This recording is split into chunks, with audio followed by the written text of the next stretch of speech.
एकादशी धरा. आता सांगा बरं एकादशी कोणी कोणी धरल्या? इथं हात वर करा. ज्यांनी धरल्या त्यांना धन्यवाद आणि ज्यांनी नाही धरले त्यांना डबल धन्यवाद. विठाल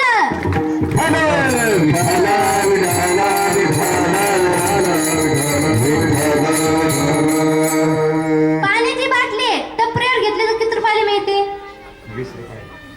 हॉटेलवर घेतली तर 20 ला. एअरपोर्ट वर घेतली तर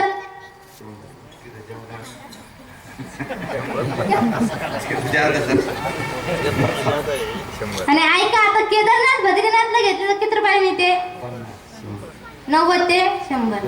आता ऐका बाटली ही तीच, ब्रँड ही तोच, पाणी ही तेच, वेगवेगळी किंमत का? कारण महाराज जागा बदलली. काय बदलली? तसं आहे संसारात वय वाढलं की किंमत कमी होते, परमार्थात वय वाढलं की किंमत वाढते. विठ्ठल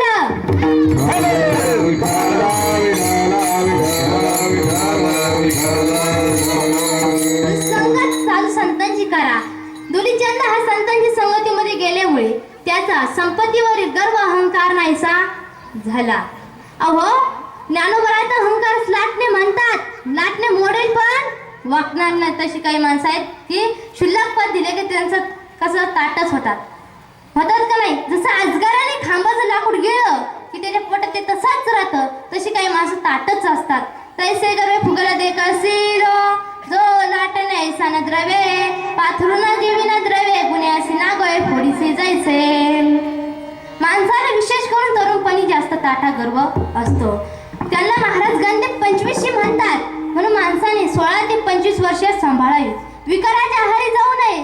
संतांच्या संगतीमध्ये राहा, तेव्हा आपल्याला म्हातारपणी कुठेतरी सुख मिळेल. जाणून याचे न मानते कुणासी सदा मुसमुसी धुळी जायचा. किंवा तुकाराम महाराज पुढे सुद्धा सांगतात, तुका म्हणे ऐसी थोर हानी झाली करी ताटावाळी जन्म गेला.